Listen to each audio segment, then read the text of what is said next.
wish I could listen to the rest of it, just the whole class. Alrighty, start you guys off with pairs. You're gonna do a quick rehearsal of Saturday Smile. You're gonna listen to a couple of people play through it. Right, so Saturday Smile, one person's got the left hand, the other's got the right hand. So you guys are all connected on pairs, so go ahead and get started.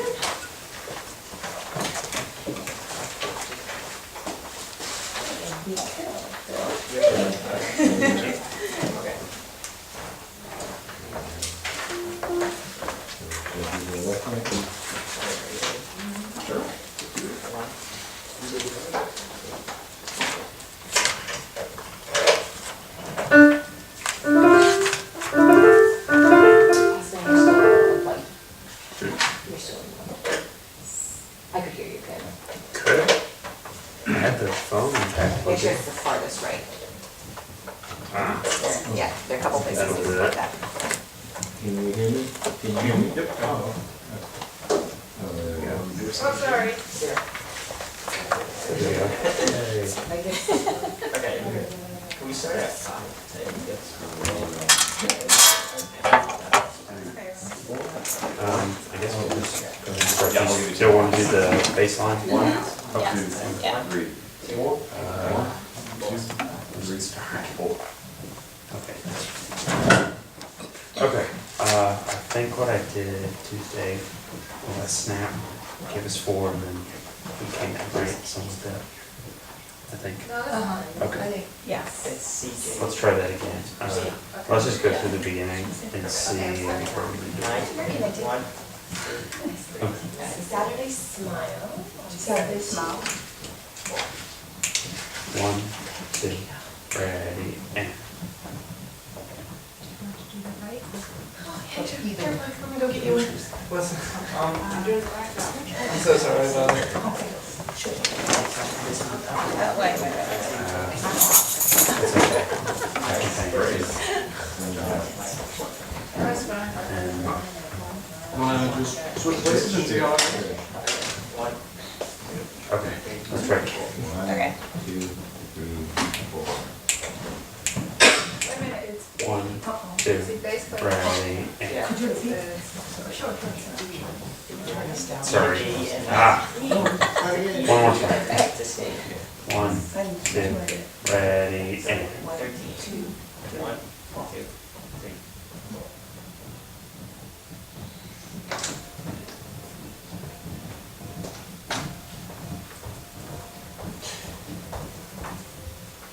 Checking.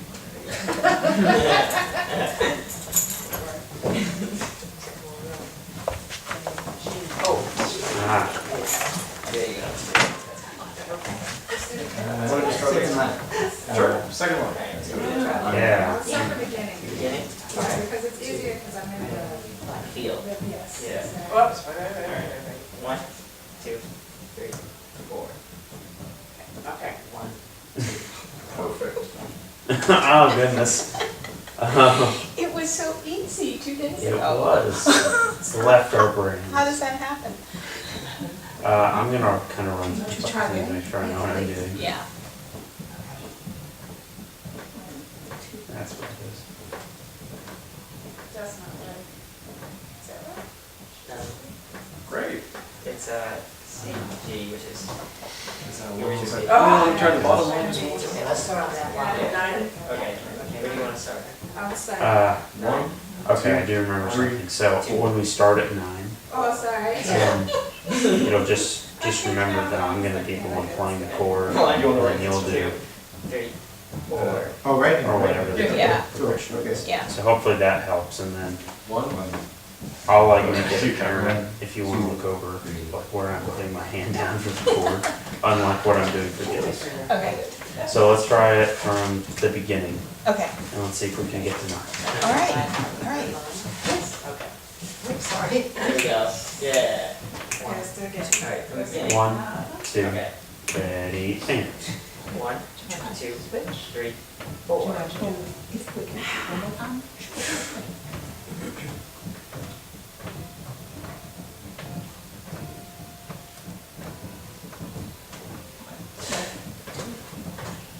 Oh, man.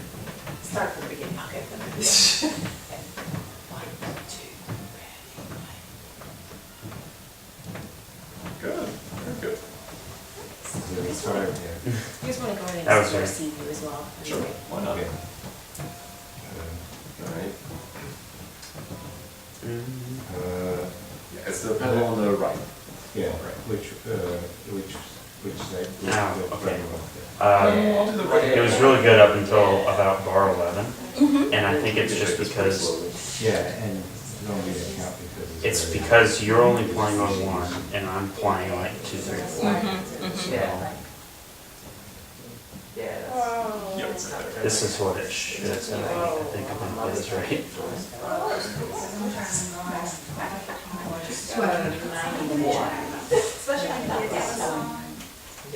That's kind of what we're going for. So I'll do my best to make sure that I didn't really do it well that time. So I'll do, So just try to let's do start my at best. 9. You want to start at Yeah, 9? sure. Okay. And I'll make sure to like lift my hand up so you can see the chord. Okay. if you will. Which? Okay. Let's try one more time. 1, 2, ready, and.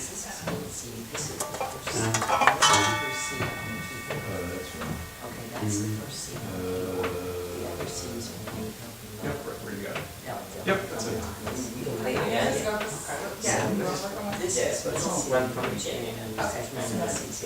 Oh, you're in nine. Alright. So this next section. Yeah, there we go. Your part was absolutely right. I don't know what I was doing. So I keep wanting to play it higher. Oh. E, E flat, D, yeah. There we go. Okay. No, I shouldn't freak out. Let's go from 9 one more time. Okay. yeah, I'll do this instead because you can hear it. 1, 2, ready, and.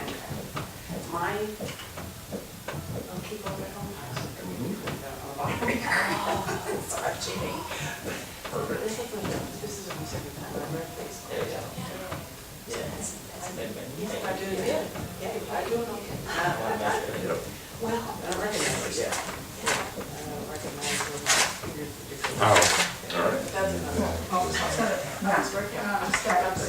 yeah, there we go. Yay, we got it that time. Literally eavesdropping on your practicing, it's fantastic. Alright, so notice, one thing that I'm noticing as I'm walking around, we're gonna check all of our sitting positions real quick. Alright, so yes, we have a lot of space on the bench to sit on, but what we're gonna do is see if we can have you guys sit on the front half of your bench. There we go, so when we sit on the front half of the bench, we actually have to engage our leg muscles to help center our core, right? So that we have a little bit more control over when we play higher on the keyboard. We have easier kind of leaning to our right hand side, also leaning to our left hand side versus if we were sitting all the way back on our chair, we have less control of our core when we play the piano. All right, so yes, scoot that chair back, and then as far as distance, you don't want to sit too far, right? But the main thing is you don't want to sit too close, right? So what would be an example of too close is if your elbow is behind your torso. That would be too close, right? So also when you're playing, you get your elbows. Okay, so you want your elbow just barely right in front of your torso, just so you feel like you can move very freely. And, oh, that was so good. All right. So now you're not cramped with the piano. Right? That's very important. Go ahead and plug your headphones.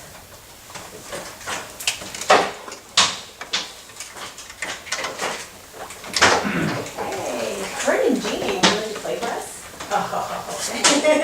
You guys were doing really good back there, so. So we plug it back in? Oh, so if you unplug the big plug, we'll be able to hear your pianos. Okay, got it. The big one, yes. Yeah. All right, and we'll just try the music.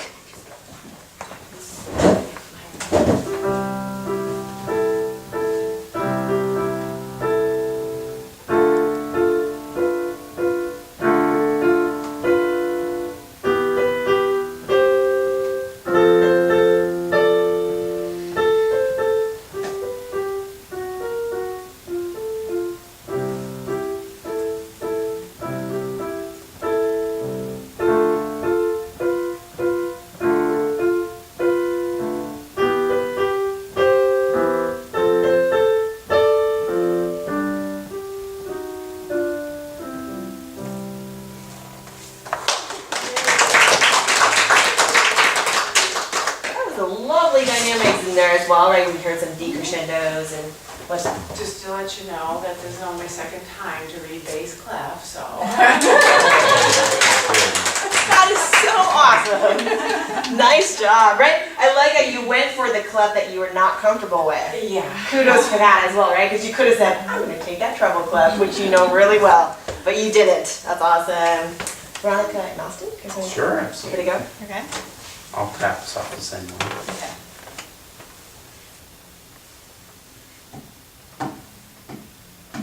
One, two, ready, and.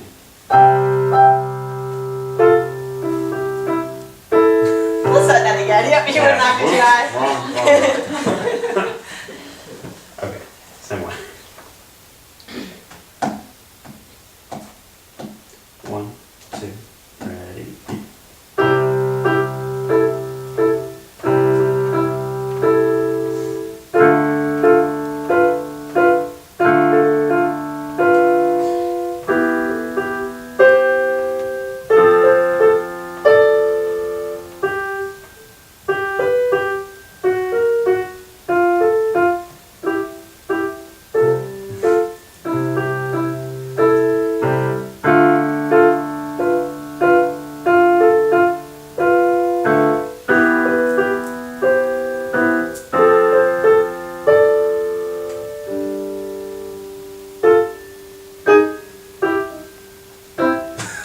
Oops. There it is.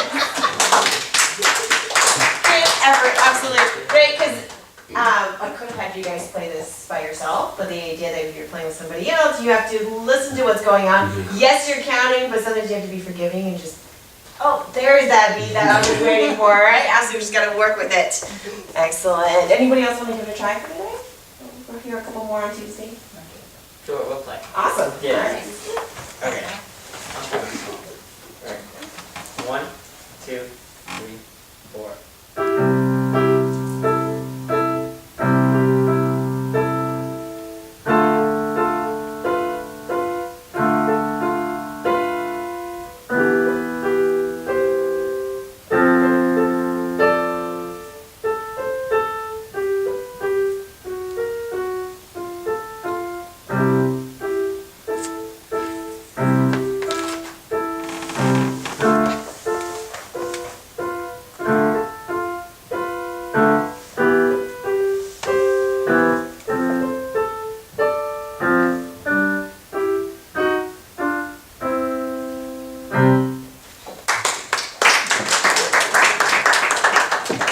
Nice work. Alrighty, go and turn to the next page.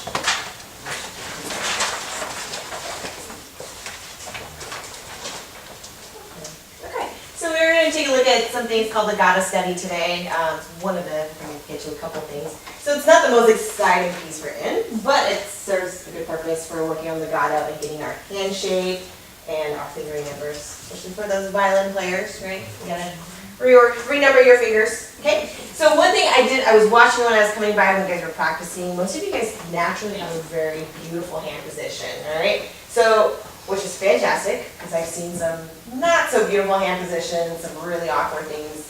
But really playing the piano, it's a very, I mean, we're built to play the piano, meaning if we're standing and we're nice and relaxed, our hand falls in the perfect piano playing position. We don't stand with our fingers straight, we don't stand in awkward positions.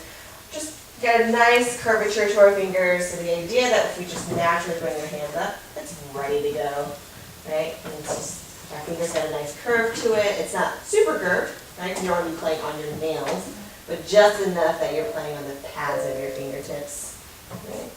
And the idea that when we're playing, we want to make sure we keep the bridge of our hand up, so that if this was underneath there, it would support that bridge, and that you want to be careful that you don't end up doing this with your hand. So you're not squashing, because that's a lot of tension in your hand right there. So you want to make sure it always has a nice little dome underneath it. So this little baby bug fits right underneath.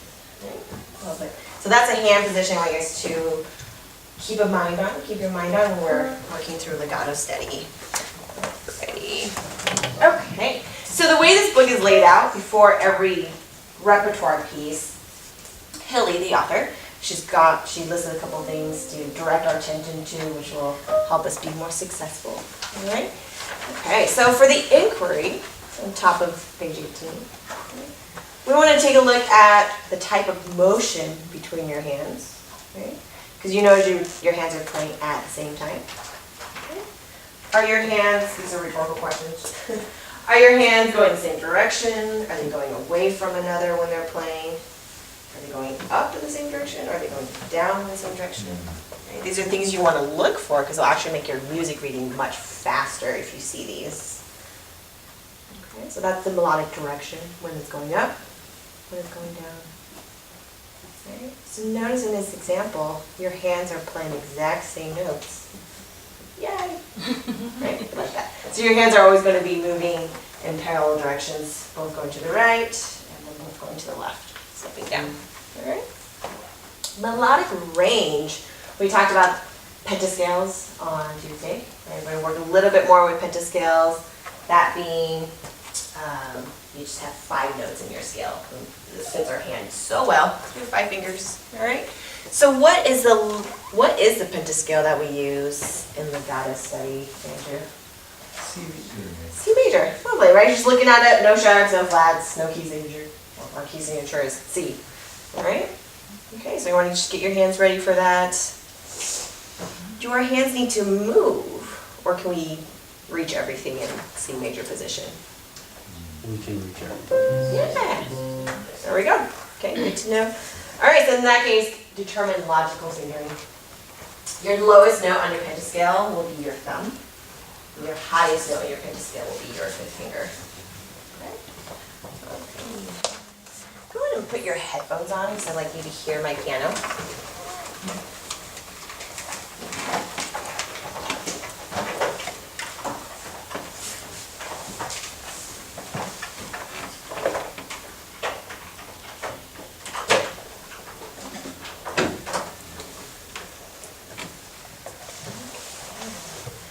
Go ahead and just sit at the edge of your seat and go and just drop your arms next to your sides so they're feeling really heavy. They're just hanging there.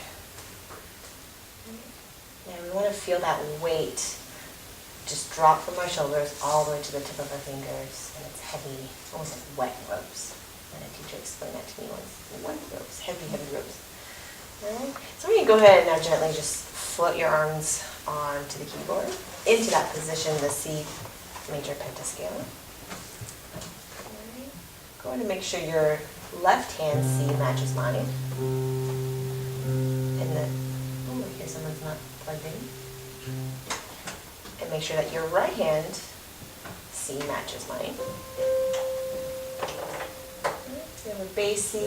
We have a treble C that you'll need. Okay. Alrighty, so this particular piece that Bartok wrote, literally working on legato playing on the piano. Right, so when you're playing, we want to think of we hear a lot in my piano lessons, literally just yesterday, my teacher saying, make sure you always play to the bottom of the keys. I cannot tell you how many times I have to be reminded of that, to play to the bottom of the keys, because that's really where, on an acoustic piano, that's where the sound is produced, right? So on a digital piano, you can kind of, so right now I'm just kind of playing on the surface, and I'm not pressing all the way down to the bottom of the key. So if we don't press to the bottom, we're not sure what kind of sound is going to come out of the keyboard or the piano. So we want to make sure we drop to the bottom, and it's not a striking motion, because that would sound like this. That's me hitting the key. It's a very sharp sound. But I'm thinking if I'm sinking into the key, using my gravity, using my weight, the sound kind of goes, it's got a nice fat sound to it. So, boom.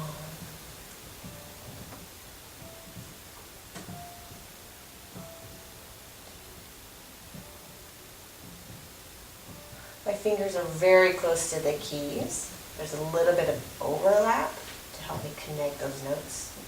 Okay, so I'm going to play the left hand. I'm going to get more bass practice there, Jean. Right. And you're just listening to see if you can match my legato. You're thinking deep in the keys. but the bridge of our hand is nice and supported. It's got a nice, strong, fat sound to it. Here we go. 1, 2, 3, 4. 1, 2, ready, play. C, D, E, F, go back down. 2. Step up and step down. Go on.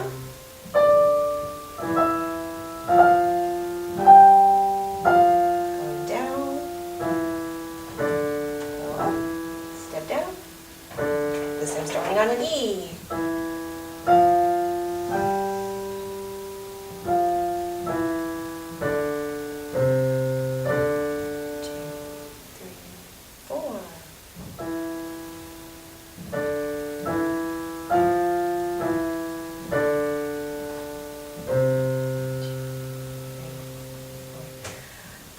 Check if make sure your pianos are plugged in. I can hear some outside of the headphones. Fine.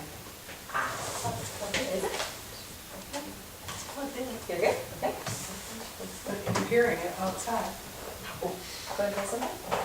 Look, you're good. I'm good? Yeah. Oh, okay. Sometimes it's hard to tell. Oh, we're good? Okay. Alrighty.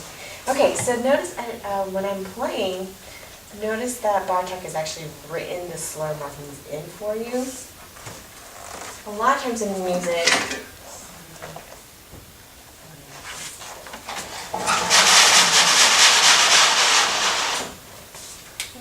so in piano, it actually kind of got two indications. So it'll look like this, right? We can call it legato.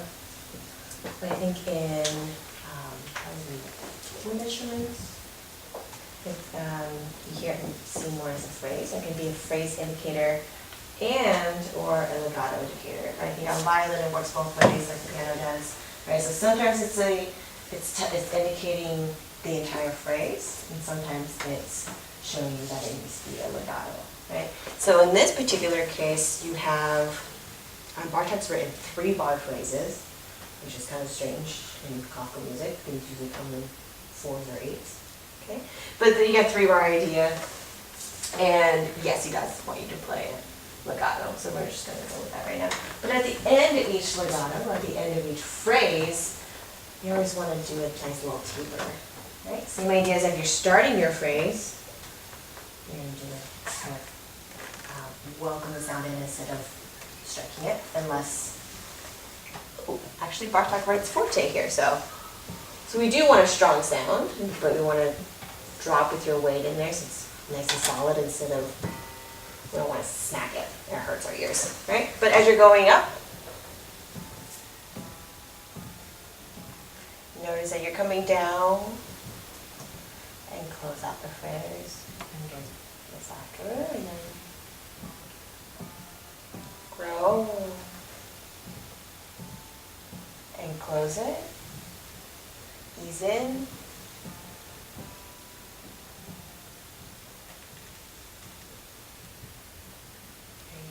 4,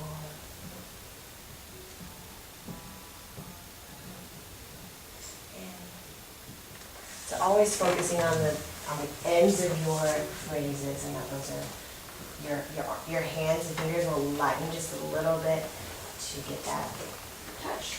Alright, take a second and try that. I'll come around and watch you guys. Alright, either just the left hand or just the right, or both hands. Go up for it.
as you're playing, see if you can keep this as still as possible, not tense, but still, so that it's purely, you're shifting your weight. So, right, so my weight is on this note, and my weight is on my forefinger, and my weight is on my third finger. But I'm using the weight instead of this weight, because that will, it's like you're driving and you keep on doing the gas, and, right, so just shifting your weight on your finger. Yeah, there you go.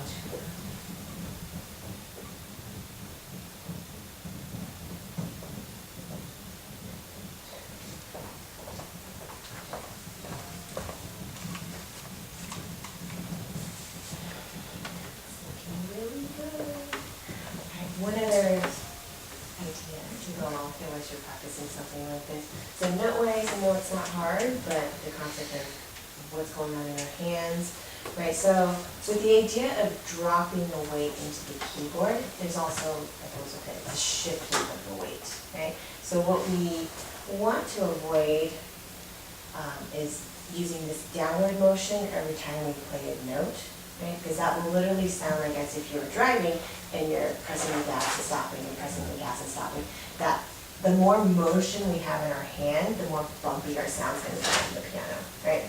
So instead of dropping your weight every time, when you're sinking in, so if you sink in on the fifth finger, right? So all of your weight is on this part of your hand, and then when you go to your fourth finger, you're going to shift your weight. So now all of your weight is going through that part of your hand.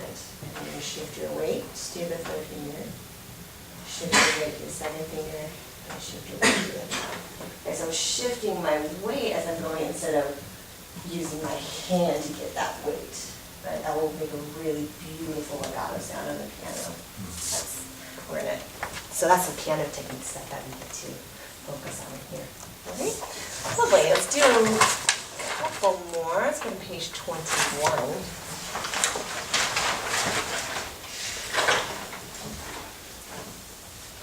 Okay. It's 21. We're going to look at the bottom, so item 2B. And it says risentito. Anyone have any idea what risentito means? Nope. Yeah, actually right now I don't either. So, in the back of your books, for those of you that have it, there's a nice little music dictionary.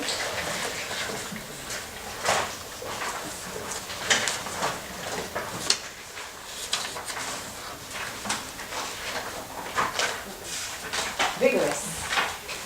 Right, so this little example needs to have vigor behind it when you're playing, right? So mezzo forte, a rigor, mezzo forte to forte-ish. I want to keep that idea in mind. The staccatos will actually also feed the idea of vigor in this little example. Okay. Alrighty, we are in F major because I have that one flat there. Okay. So you want to find you're still in pentascales, right? So you want to put your right hand 1 on F, and then actually your 5 is going to be on a C this time. And make sure your right hand F matches mine. So we're higher up on the staff this time. Yeah, make sure your F is playing with your thumb. There you go. And then make sure your left hand 5th finger matches my F.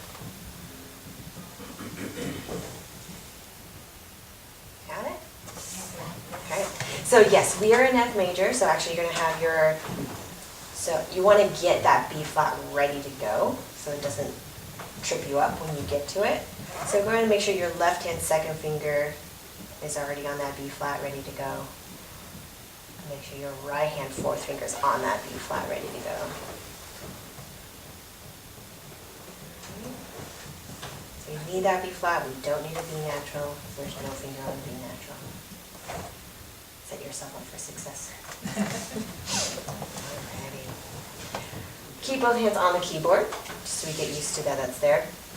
But pick a clef that you're less familiar with, or if you want to feel good about yourself, pick a clef that you're really good with. So risentito, vigorous, we'll do a slow vigor for now, since we're sight reading a little bit. Alright. How about 1, 2, 3, 4, 1,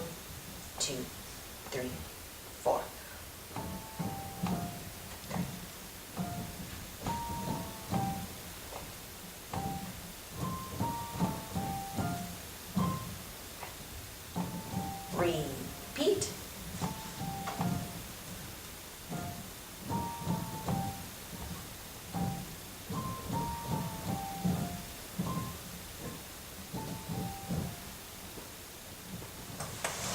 Can I get a thumbs up or sideways? You just leave it. We're good, yeah. Alrighty, good. Okay, so but that's, again, we're sight reading. We are going to do a lot of sight reading here because the more music that you see, the better you'll get at it. We learn from our mistakes, you will get better. Alright, so for item 2, over the weekend, if you're still feeling that you need to do a little bit more reading exercises, do item A. There's another one on the following page. And A major pentascale. And yeah, that pentascale handout is to help you figure out where your hands need to go. Making sure your finger's on the sharp that you need, the sharp or the flat that you need. Alright.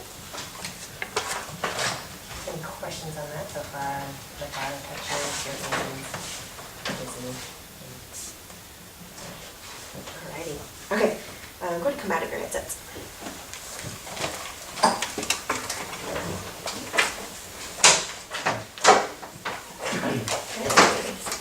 So on Tuesday, I forgot to write things down on the board, but I did email it to the adults. So will someone share with us what you read about item 23? Oh, sorry, page 23 under keyboard theory. What are we going to be working on here? Something to do with the pentascale. Number 1 is time. Yeah, there you go. So I was saying the lowest note, closer one, I could technically now say your tonic. Make sure your tonic is, your first finger is on tonic, right? Or your left hand, 5th finger is on tonic. Right? So then what do we call the highest note on the pentascale? Dominant. It's the 5th, right? So dominant is literally the word for the 5th scale degree. We're going to end up talking about dominant chords, and so when we have a 5 chord, a dominant chord, a 5/7 chord, we're going to work with that. But for right now, it's literally just talking about the 5th scale degree, so just the 1 note. All right, we'll work that into a chord very, very soon. Okay. Let's take a look. So, all right, unplug your headphones so I can hear your pianos.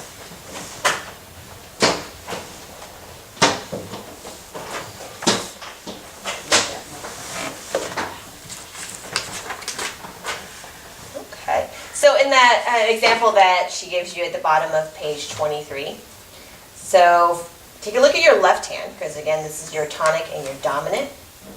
So notice your tonic is your lowest note. So that's going to be your 5th finger. And then put your 1st finger on the dominant note. Yeah, there you go. Right, so essentially I can play both notes. You play this in Saturday Smile, right? This is in your left hand. Right? The tonic and the dominant. Right? Lovely. Okay, what if we were to... Your finger numbers are going to have to change. What if instead of going up to the dominant, we're going to go down to the dominant? What happens to your finger numbers? How are you going to be able to play that G, the low Z? Where's your hand have to go? Shift it.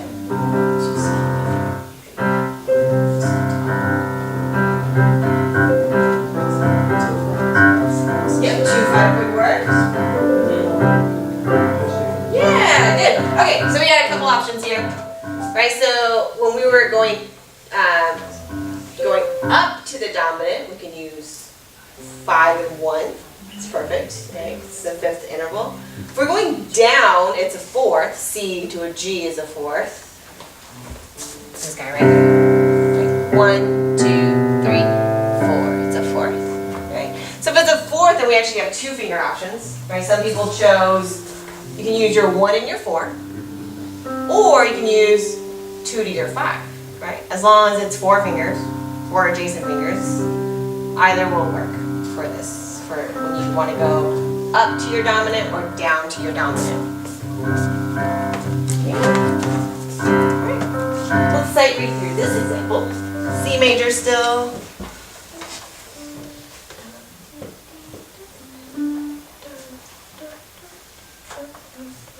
eighth notes, quarter notes. We're all musicians, we can handle that. Alright, here we go. So your left hand, right now we're going to go up to the dominant, the way it's written. So 1, 2, 1, and 2, and.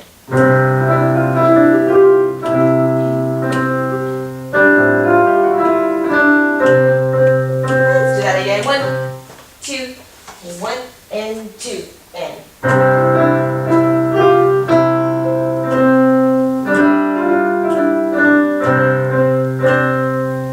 Good. Move your left hand so that you're going to go down to your dominant. So this time when you have that 5 right there, play a lower D instead of the one that's written. 1, 2, 1, and 2, and.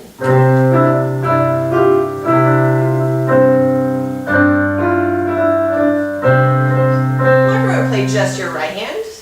Give me some funky melody notes there. 1, 2, 1, and 2, and.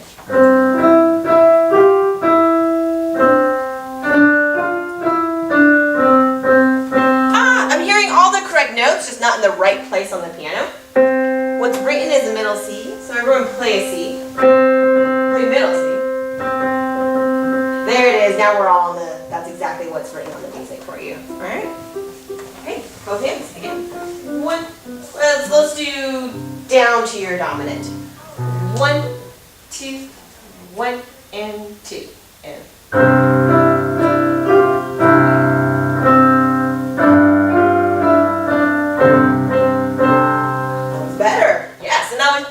Kind of take a couple times getting comfortable with either going down or going up. Okay.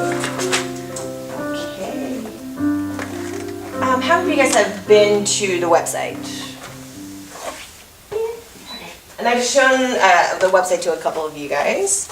Let's take a look at it real quick here. Oh.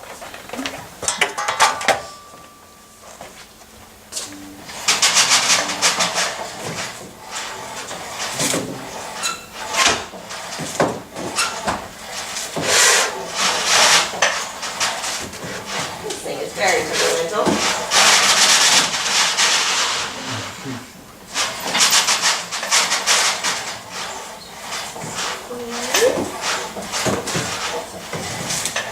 I've been fighting that thing for 3 years. Yeah, I know that you're from outside the room, but scooch over so you can see a little better. You're cranking your necks. Yeah, of course.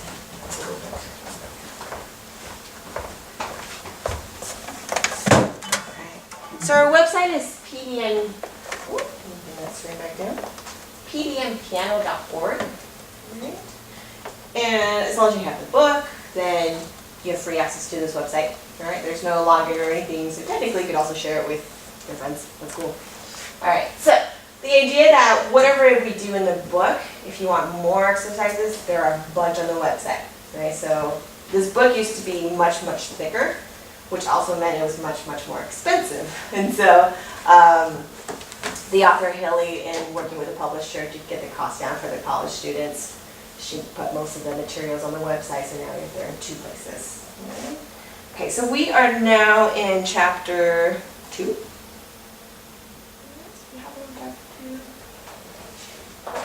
Lovely drop-down menu here. So we were just working on the keyboard theory section.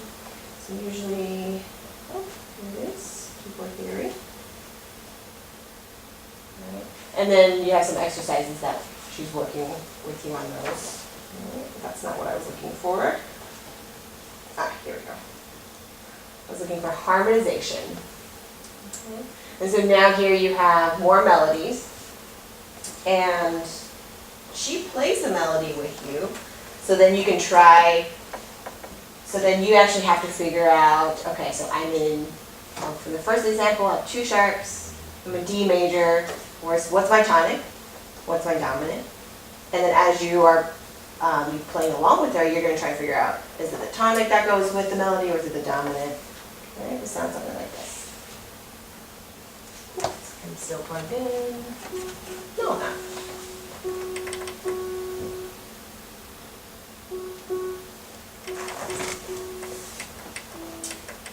no sound. No? This is not liking today. Ooh, I don't like when the sound comes out of there, but it'll work.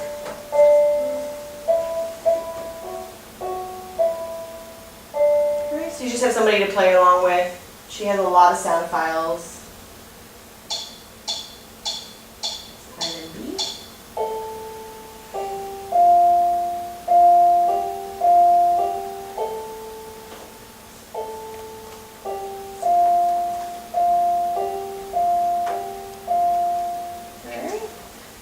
You can also use these ones as practice for reading the melody line, right? So if you play along with her, you'll know exactly when you've done something right. Yeah? Okay, so that's what I wrote. So for Web 2, harmonization, there are 7 of these, so just pick any 3 that you want to do to play around with the melody and figuring out, okay, is it going to be a tonic that goes with it, or is it going to be a dominant that goes with it? Okay. Alrighty, so also on the web, I'm going to take a look at, you guys turn to page 26.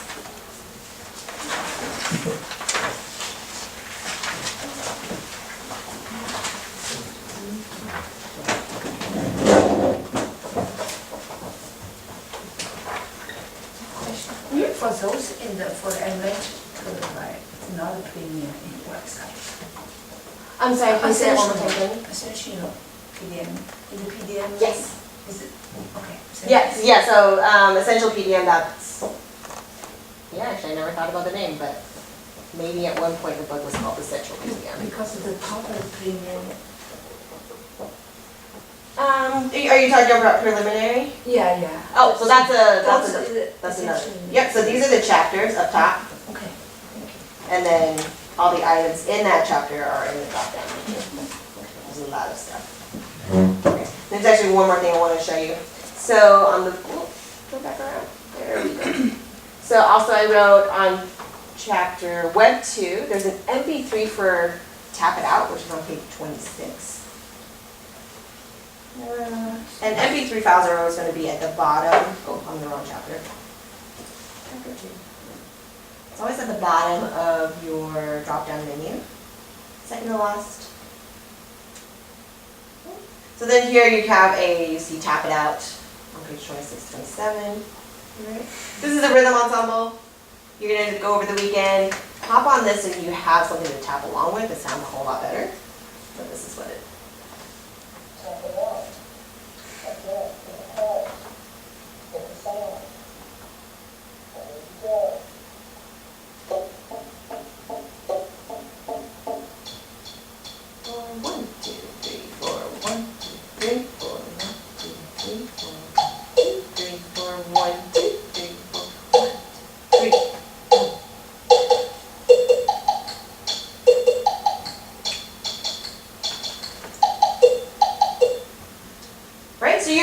One part to go along with it. Okay, so just tap that rhythm.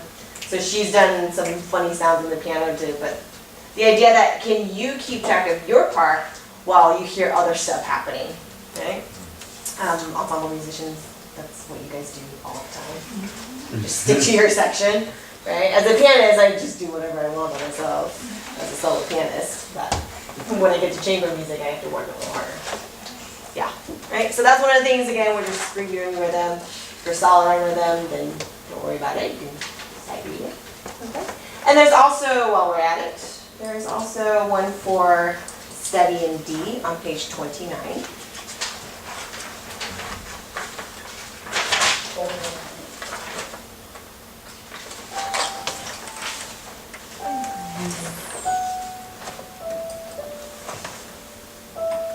I really don't like that it sounds not coming out of the piano.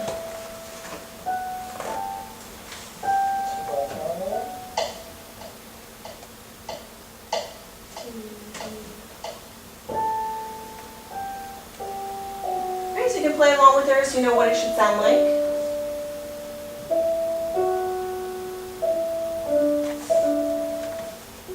So you basically just have a teacher at home, somebody to kind of work your way through it. So sometimes she'll give you directions, she'll give you pointers, all the sound files are different, right? But just something so it's all there. Okay? Alrighty. So that's our website right there. Turner. William Turner. Alright? So we're going to work on SEAVIEW for the rest of our class. Alright? So William Turner, who's seen his paintings in any of the... Yeah, I saw it I saw a couple in the Frick in New York City. And so once I learned about Turner, then every museum I go to, I'm kind of, is that Turner? Right? You kind of look for it, right? But the idea that he's, I don't know, does anyone know more about Turner than I do? Because I don't know that much about Turner. All I knew was his name when I studied like impressionistic art. Yeah. So does he consider himself an impressionist? Not really, but the way he does his oil painting suggests that, I don't remember, it's been too long since I studied art, I can't remember why. I think he was like one of the transition artists in between two eras, like, that's all I know. And his name. Bill, you look like you know something about Turner. British people like him a lot.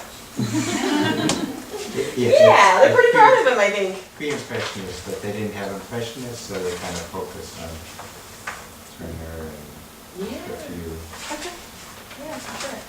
I've also noticed that these labels are not created by the artists themselves. It's academics trying to put a label, trying to group artists together.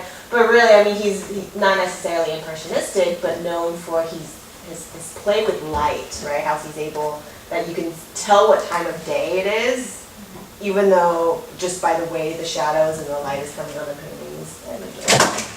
Really well known for his, let's see which one. Like this. Okay, sailboats. This is one of Helly's absolute favorite composers, artists I've heard about him just in passing. So that's Turner. So the idea is things are there without really being there, right? And so in this particular piece, we're working with pedal a lot and hearing that blur of sound, especially with our tone clusters.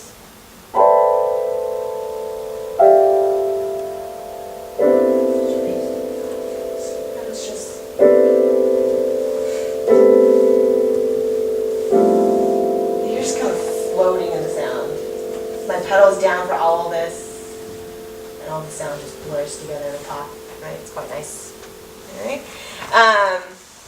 Alrighty, so that's something when you're focusing on, when you're practicing, it's the pedal, right? Again, notes are not terribly hard on this one.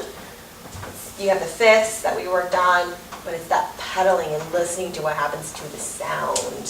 Right? So let's go through those tone clusters again on line 3. See, we just be a classroom full of cacophony, but beautiful cacophonies, swimming in pedal.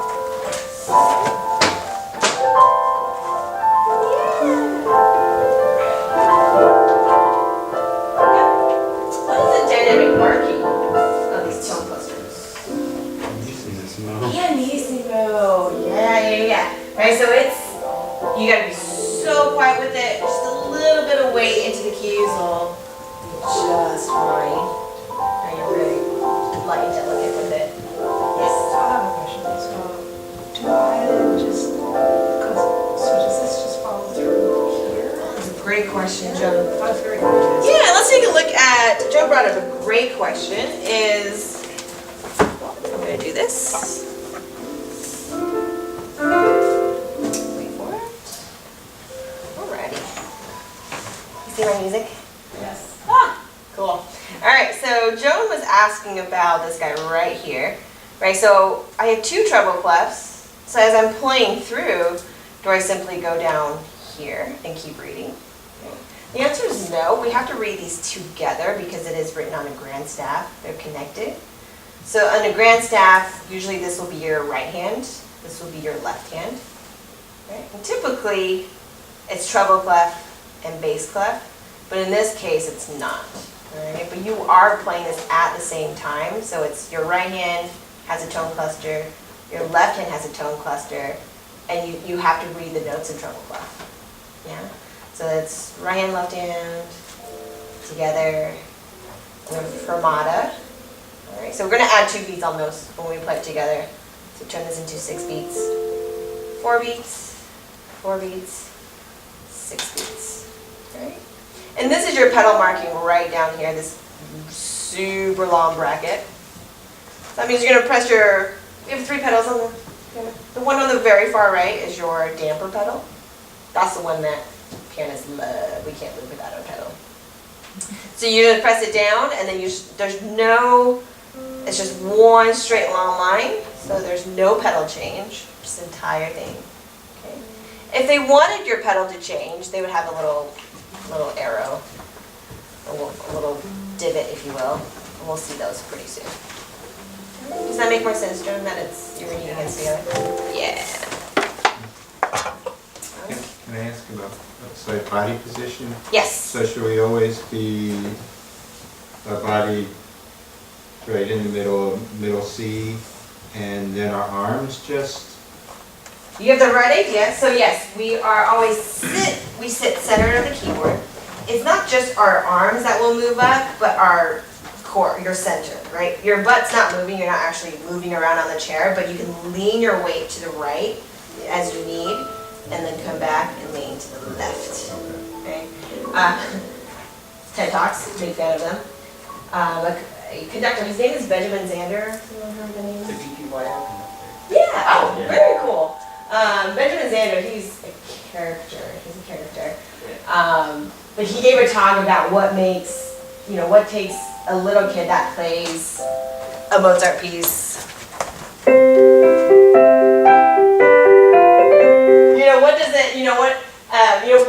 What makes that piece beautiful versus, when an 8-year-old plays it and an artist plays that piece, right? Just because it's simple doesn't mean an artist doesn't play it. And so he's talking about, it's actually a great one, I'll send you guys a link for it. But in it, he also mentions, once you get older and more mature, you do one buttock playing. That's what makes you more musical. Is when you lean to one side and you're on the right buttock versus when you lean to the other side and you're your left buttock and you are naturally more musical when you lean instead of sitting in one place and just letting your arms do the business. So he's very, very comical. So I'll send that link to you guys. It's a great, because you do, as he demonstrates, you do hear the difference when he starts moving with his entire core instead of just using his hands. Very funny. But great question. And then in the 5th bar, it changes to bass clef. 5th bar. In 9, starting from 9.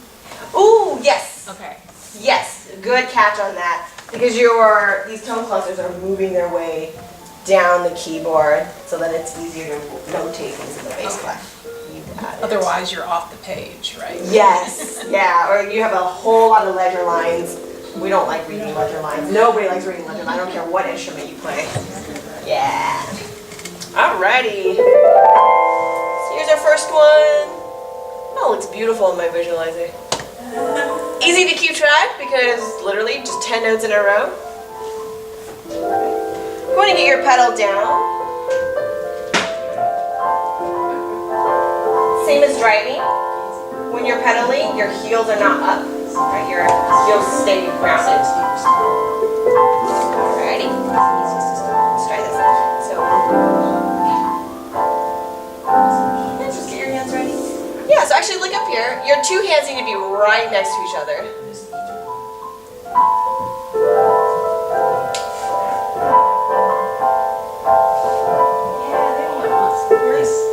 So this is your lowest note. Your lowest note is above middle C.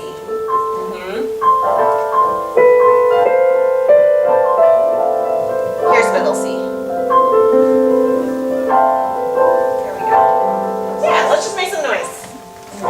I wouldn't even be able to tell if you play wrong notes, so hey. Just got the pedal down, a nice calm beat, really, really quiet for each of us. Alright? 2 bars. 1, 2, 3, 4. 1, 2, 3. Gentle. 1, 2, 3, 4. 1, 2, 3, 4. 1, 2, 3, 4, 5. We got fermata. We're gonna add a couple beats to that. Alright. Oh, but that was a beautiful sound. back to the beginning of that line.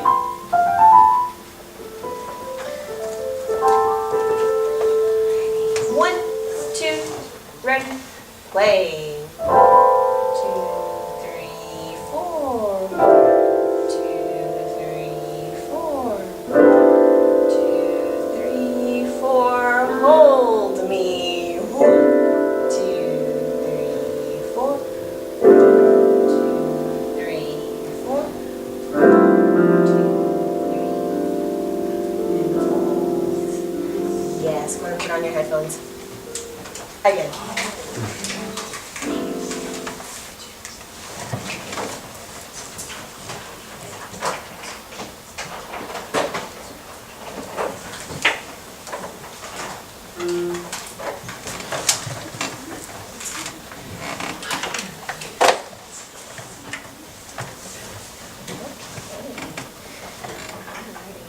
We got about half the class that's got exactly, that can read this, right?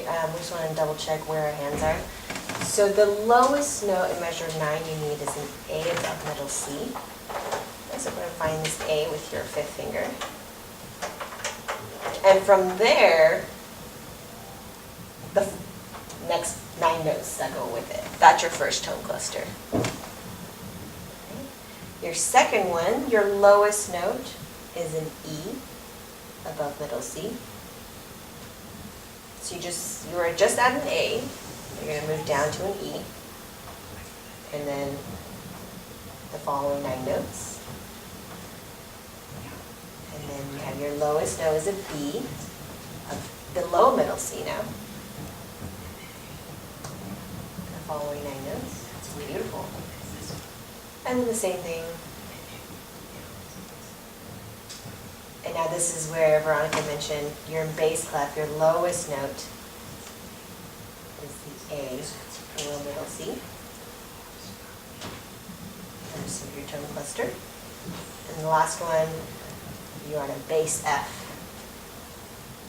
in your tone cluster.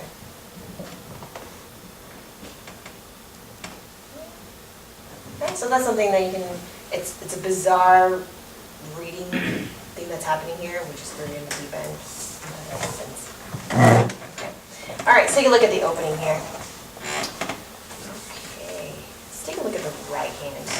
Okay.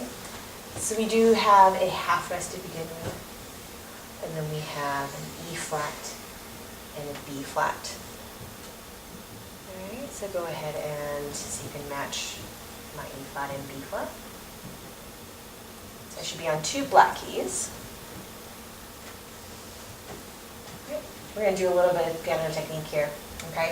So to get a nice flowing sound, and so when you are, just think 1, 2, 3, 4, and then your hands, I play the chord, here's E flat and B flat, and then I'm literally going to float my way up to the next one. So your physical motion is very smooth instead of jerking around into the next note. So you're going to float into the next one. So you get E flat, B flat. Now lift and gently drop. Float to the next one. It's a bunch of black keys. Okay. And then line 2, it's a D flat and A flat. Float next door. And float up again. So you do have to play those notes. Let's take a look and practice. Okay, I'm going to play the left hand for you. You're welcome to play it if you'd like. Right. But just so we have that pulse, you can feel the downbeat. You're focusing on floating your wrist and your hand to the next note. 1, 2, ready, play. Float.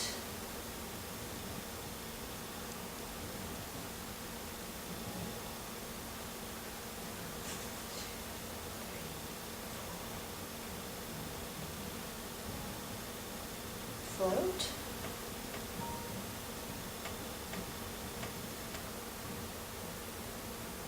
And those notes just kind of clash and melt together. It's quite beautiful. And then You have your tone clusters. And so on and so forth. Okay, take a second and see if you can find those notes. I know we're moving kind of fast on this piece.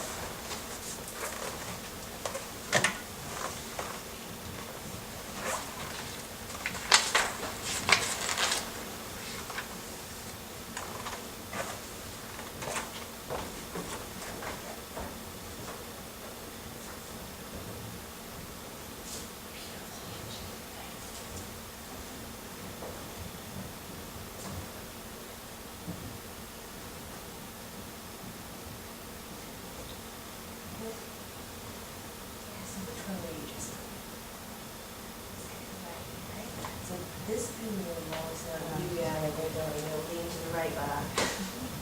Nice.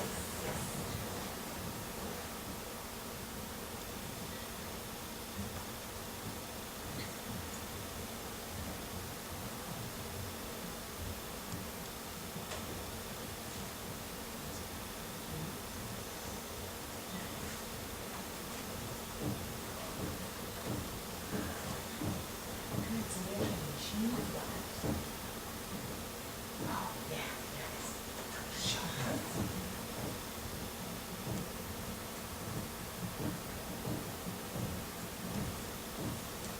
now it sounds better because both hands are playing the same notes.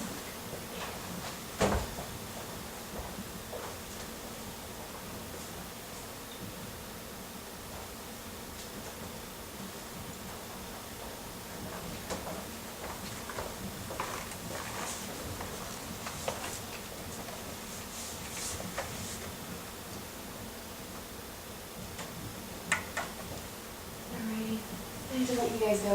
Again, the classes are going by so fast.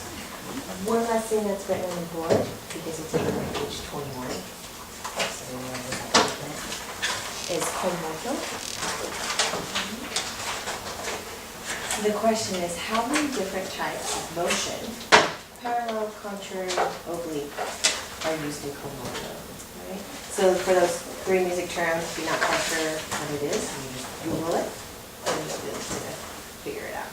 Right? Again, things that we see on the music that will help us be better readers, faster readers, for sure. Right? Fantastic. And hours on Tuesdays. So if you want to come in early on Tuesday, just do even a practice. You don't want my help, it's fine. If you have questions, I'm here from 1 to 2 every 12. All right, thank you. College students, will you guys stay? Because I have stuff for you guys.